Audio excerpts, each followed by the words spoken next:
келді. Ой, бұл біздің анамыз ғой. Лақтарым. Амансыңдар ма, лақтарым? Мен жоқта үйге ешкім келген жоқ па? Жоқ, ешкім келмеді. Лақтарым, мен сендерге ренжулімін. Сендерді математиканың оқу қызметтерін нашарлап кеткендерін маған апайларың хабарлады. Сондықтан маған 7 түрлі тапсырма беріп жіберді. Ой, біз қалай мұндаймыз? Білмейміз ғой. Мен таптым, балабақшадағы балалар көмектеседі шығар.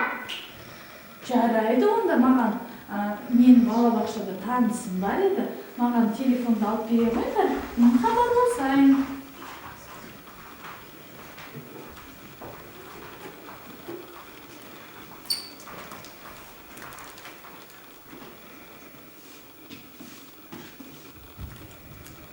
Алло, Гүлжайна Мейрамбекқызы.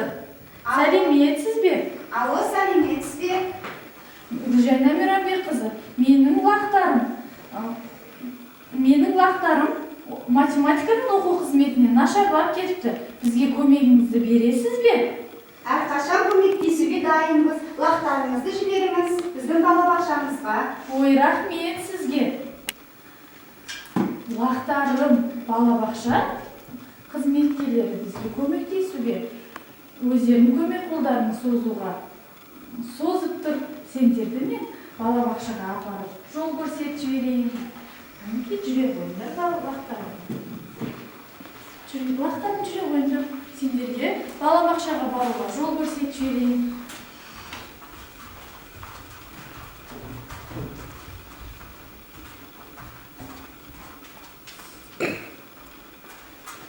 Ал балалар, кәнекей барлығымыз орнымыздан тұрып, оқу қызметімізді бастау үшін жапқа шегеледі. Бүгінгі бір-бірімізбен амандасып алайық. Қайырлы таң, ормандар мен далалар. Қайырлы таң, достасқан бар балалар. Қайырлы таң, біздің балабақшамыз. Қайырлы таң, жорар жолдас, ұл мен қыз. Жарайсыңдар балалар. Ал маған кім айтады бүгін аптаның қай күні? Сымбат? Сәрсенбі. Бүгін аптаның сәрсенбісі. Кеше қай күн болды? Сейсенбі. Өте дұрыс. Ал біз балабақшаға қай уақытта келеміз? Балайым. Таңертең. Ал үйімізге қай уақытта қайтамыз? Абылай. Кешке. Кешке, өте дұрыс айтасыңдар. Ал бізде қазір қандай оқу қызметі? Математика. Қарапайым математикалық түсініктерді қалыптастыру оқу қызметі. Жарайсыңдар, орындарына жайғаса қойыңдар. Ал қазір оқу қызметімізді бастайық.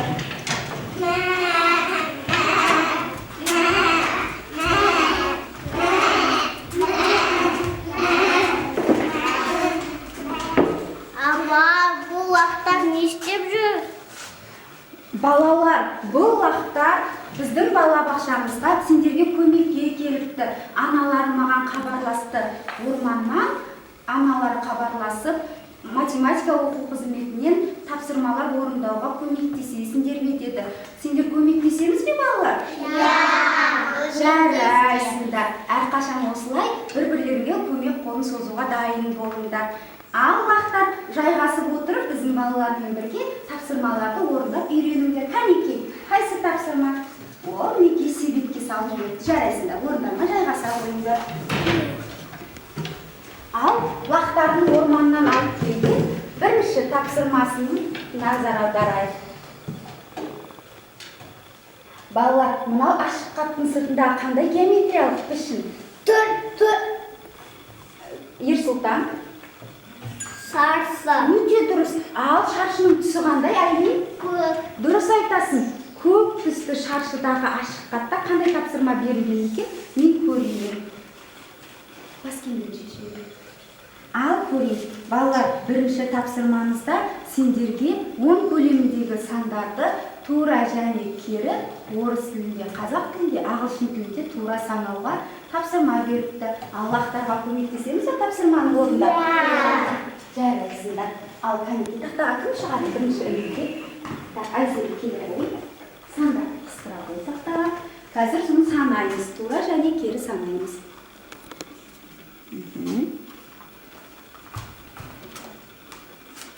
Айзереге көмектесуге кім шығады? Аяла келіп көмектесе қойшы Айзереге.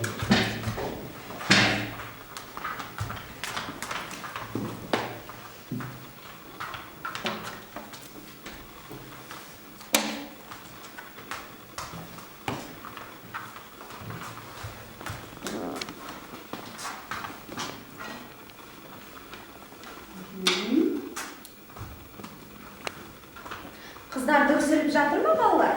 Жарайсыңдар.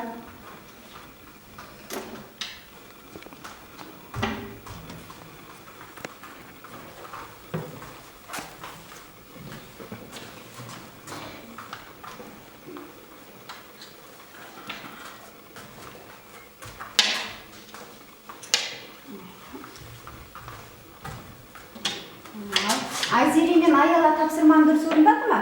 Ал кім қазақ тілінде тура және кері санап береді? Келе ғой Санжар.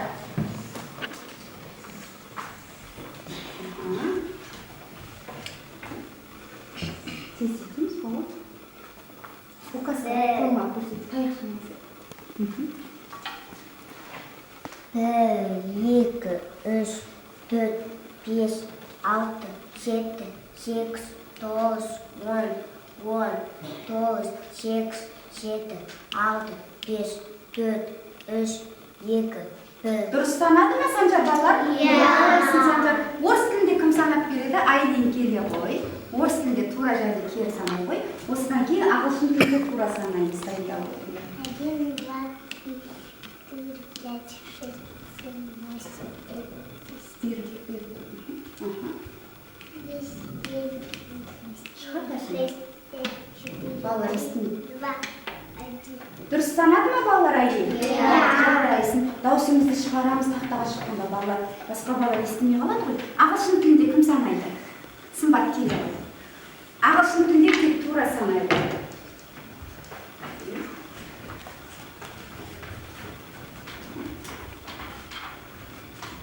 One, two, three, four, five, six, seven, eight, nine, 10. Дұрыс па балалар? Иә. Жарайсыңдар. Ал біз лақтардың бірінші тапсырмасын орындадық балалар, иә? Лақтар сендерге тапсырма түсінікті ме? Иә. Түсініп отырамыз. Ал лақтардың екінші тапсырмасын көрейін мен. Ал мына ашық қарттың сыртында қандай геометриялық пішін бар? Адина. Тік төртбұрыш. Өте дұрыс. Тік төртбұрыштың түсі қандай? Аяла. Жасыл түсті тік төртбұрышты ашық қартта не бар екен? Мен көрейін. Қандай тапсырма бар екен? Екінші тапсырмада балалар. Ешкімен лақтар нені жақсы көреді дейді. Сымбат? Жемістер, көкөністер. Тағы. Ерсұлтан? Шөптерді, суды жақсы көреді екен. Енді осы сендерге айтады, жемістер мен жидектерден өрнек құрастырып, оны санды өрнекпен бейнелеп жазамыз дейді. Және алдымыздағы математикалық жолақшаға орнатуымыз керек екен. Тапсырма түсінікті ме балалар? Иә. Бізде парақшамызда жемістерден, жидектерден өрнектерді құрастырып, мына жердегі сандарды алып, оның санды өрнекті құрастырып жазамыз. Мен тапсырманы түсіндіріп болайын. Ал қалған балалар, мына алдымыздағы математикалық жолақшада орнымызда отырып, орындай береміз. Жарайды ма? Ал бірінші тапсырманы орындауға тақтаға келе ғой, Абылай. Келе ғой. Тақтаға шықпаған балалар кімдер? Балайым келе ғой. Екінші өрнекті орындай ғой. Басқа балалар орындығымызды алдымызға қоямыз. Өрнекті орындай береміз.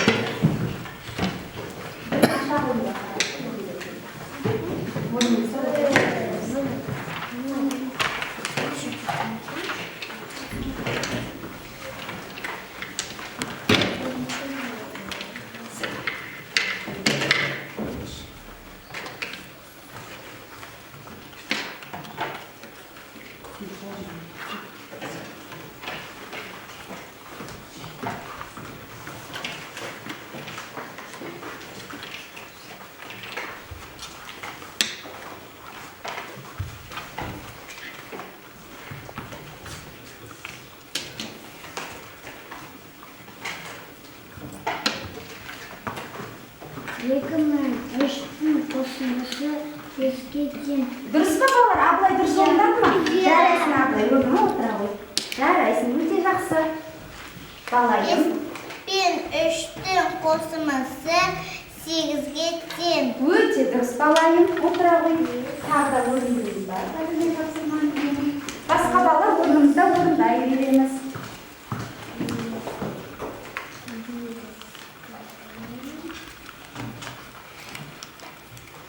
Тақтаға қарап отырып орнымызда орындаймыз.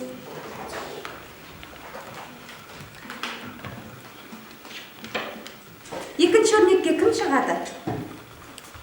Балалар, келе ғой Санжар. Маған қат, сен нан шығар, әжеме жаз. Келе ғой Санжар, нан.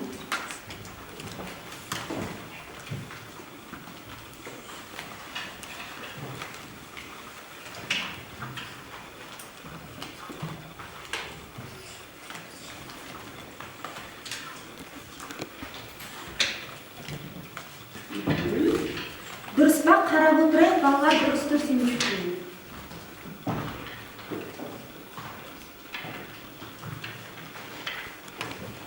Сендер орындарында дұрыс орындап жатсыңдар ма?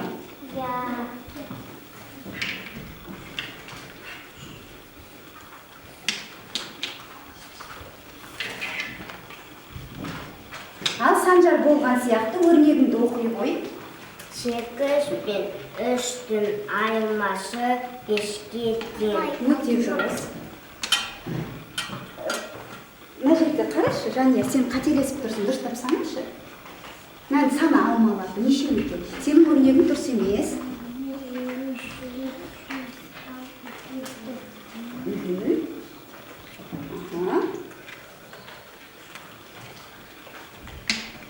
Жанияның тапсырмасы дұрыс болды ма, балалар?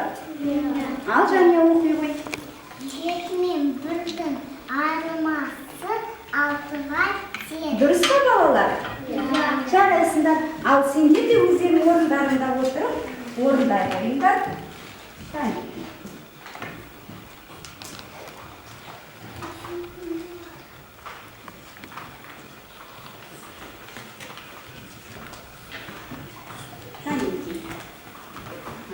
Мұқият боламыз.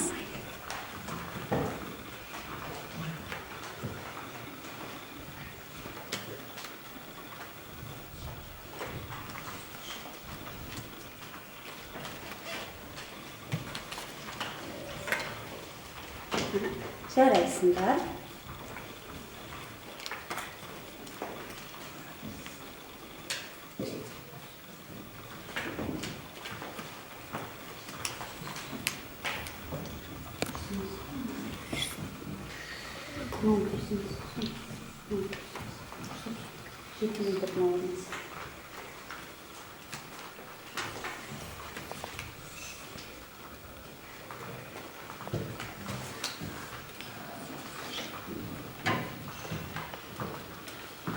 Жарайсың, Абылай өте дұрыс орындап болды тапсырмасын. Өте керемет. Сұлтан өте жақсы орындап болды. Айлин, Қайсар, өте жақсы. Сымбат өте жақсы орындап болды. Балайым, Ерсұлтан орындап болды. Барлығымыз тапсырманы орындап болған сияқтымыз, балалар, жарайды ма? Енді сандарды жинай қойыңдар. Сандарды жинаңдар. Балалар, барлықтарың екінші тапсырманы дұрыс орындадыңдар. Лақтар, сендер тапсырманы түсініп отырсыңдар ма? Балалармен бірге орындап жатсыңдар ма? Жарайсыңдар. Келесі біздің ашық хатымызда қандай геометриялық пішін берілген? Сымбат, қандай геометриялық пішін берілген? Өте дұрыс, көпбұрыш. Көпбұрыштың түсі қандай, Энджи Маржан? Қызғылт сары көпбұрышты ашық хаттың ішінде қандай тапсырма берілген екен? Ой, балалар, сендерге мына тапсырмада, үшінші тапсырмада сендердің қалай оң жақты, сол жақты ажырата аласыңдар ма, соны білу мақсатында сергіту сәтін жіберіпті. Қазір барлығымыз кәнекей музыканың көмегімен сергіту сәтін жасайық. Орнымызда. Бір солға, айналайық бер мұнда, қолымызды түсіріп, басымызды шайқайық.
Айлин, сопақшаның түсі қандай? Сары түсті сопақшадағы ашық хатта қандай тапсырма берілгенін көрейік. Балалар, бұл жерде сендерге салыстыруға тапсырма беріпті. Біз салыстыруды шығарған кезде қандай белгілерді пайдаланамыз? Артық, кем, тең. Өте дұрыс. Артық, кем, тең. Салыстыруды білетін кезінде көрейік. Лақтар, сендер тапсырмаларды түсініп жатсыңдар ма? Біздің балалардың көмек тиіп жатыр ма сендерге?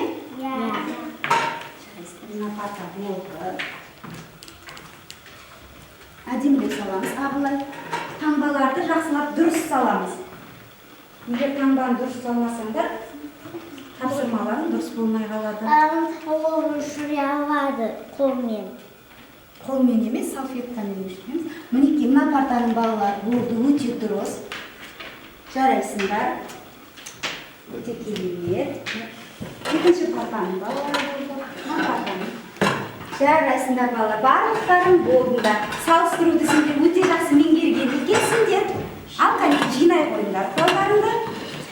Келесі тапсырманы көрейік біз. Салыстыруды сендер өте жақсы меңгерген екенсіңдер. Енді қанекей лақтардың келесі тапсырмасын көрейік. Мына ашық хаттың сыртында қандай геометриялық шекаралар? Сұлтан айта қойшы. Жұлдыз өте дұрыс. Жұлдыздың түсі қандай? Қызыл. Інжімаржан қандай түсі? Қызыл түсті жұлдыздағы конвертті мен ашып көрейін. Ал ішінде не тапсырма берілген екен? Балалар, сендер білесіңдер ме? Бізге лақтар қайдан келді? Орманнан. Өте дұрыс айтасыңдар. Орманнан. Енді сол ормандағы жан-жануарларды біз мына жақта орман бейнеленген суретке дұрыс орналастыруымыз қажет екен.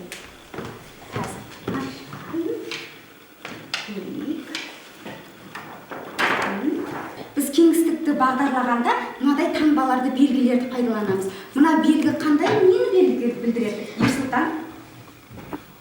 Жоғары. Өте дұрыс. Мына белгі нені білдіреді? Інжімаржан? Төмен. Төмен.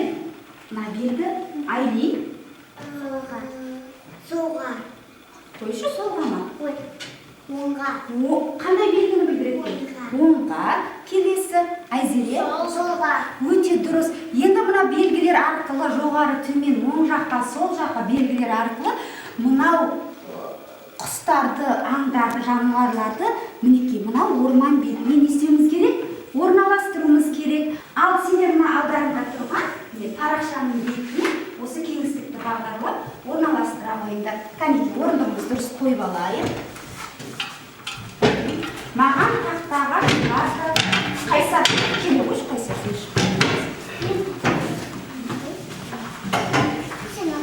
басқа балалар орнымызда отырып орындаймыз. Кәнекей, Қайсарды.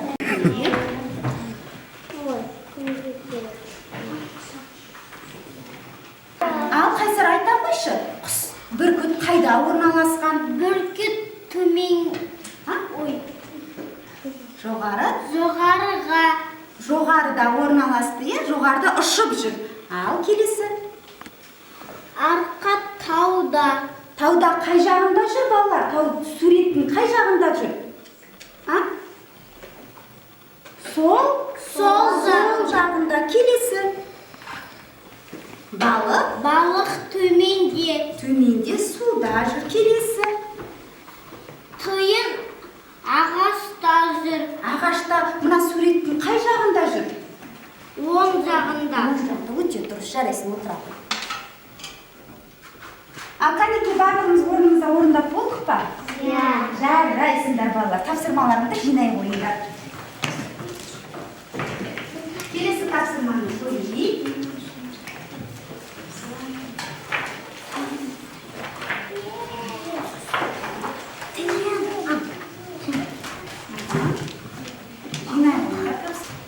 Ал келесі тапсырманы ашайық. Ашық хаттың сыртында қандай геометриялық пішін бар? Аяла. Үшбұрыш өте дұрыс. Түсі қандай Айзере? Күлгін. Күлгін түсті өте дұрыс. Күлгін түсті үшбұрыштағы ашық хатты мен ашық оқиын. Сендерге балалар қызық тапсырма берген екен. сендердің есту қабілеттеріңді тексеру мақсатында бұл тапсырманы орындап көрейік.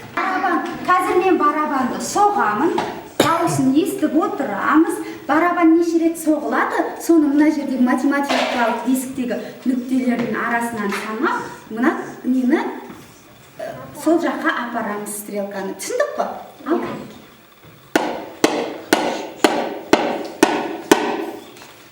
Адина? 7. Өте дұрыс, 7 рет соқтым. Кәне көрсете ғой.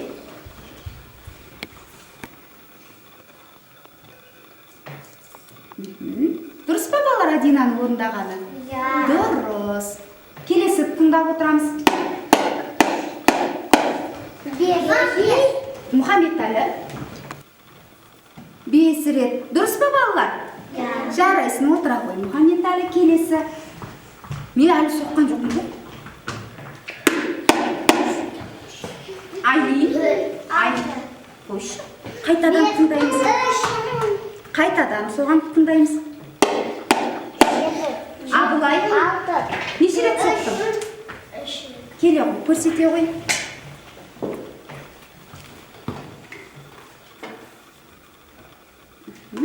Жарайсың. Дұрыс. Дұрыс па балалар? Абылай, балалар сендердің есту қабілеттері өте жақсы дамыған екен. Енді келесі тапсырмамызды, соңғы тапсырмасын көрейік.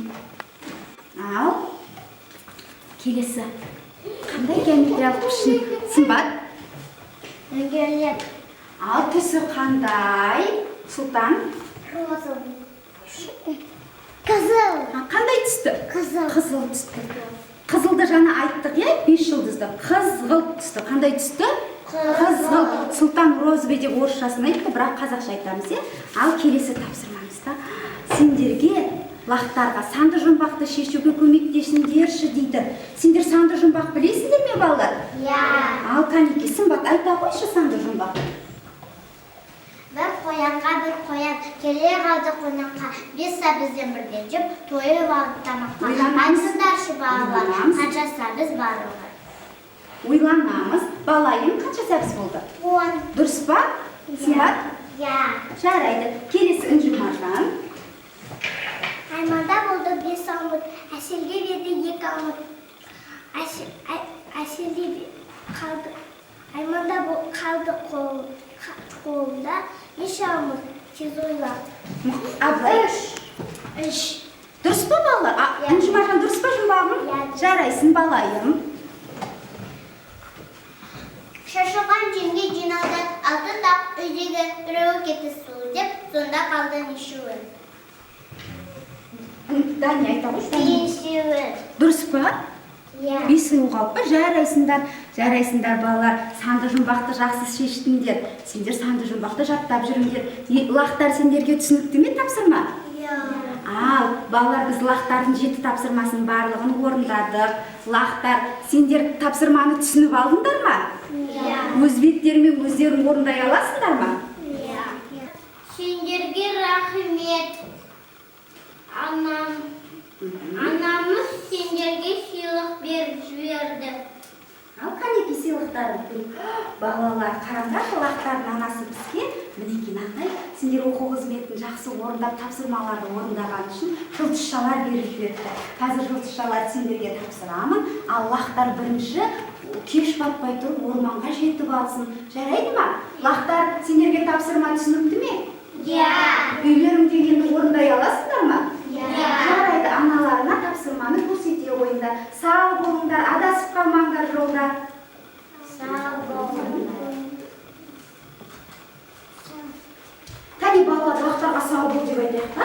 Сау болыңдар, лақтар. Ал балалар, сендерге лақтар өте риза, тапсырманың барлығын дұрыс орындарыңдар. Ал енді бүгінгі оқу қызметімізде біз не орындадық, есіңізге түсірейікші. Сымбат, қандай тапсырма орындадық? 10-ға дейін қазақша, орысша, ағылшынша санадық. Тура және кері санадық, өте дұрыс, балайым. Есептерді шығардық. Өрнектерді шығардық, өте дұрыс, өрнек құрастырдық, біз. Ерсұлтан. Төмен, жоғары. Кеңістікті не істейді? Бағдарлады. Бағдарладық, өте дұрыс. математика сабағын өттік. Математика оқу қызметін өттік, өте дұрыс. Немен жұмыс жасадық тағы?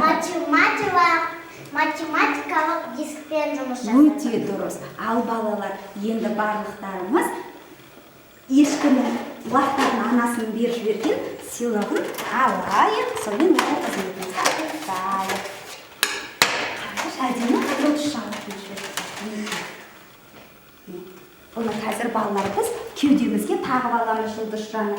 Барлығымыз әрқашан осылай жұлдыздай жарқырап жүрейік. Жарайды ма? Екен алып. Жарайсыңдар. Балалар, сендерге бүгінгі оқу қызметі ұнады ма? Иә. Жарайсыңдар. Олай болса оқу қызметіміз аяқталды.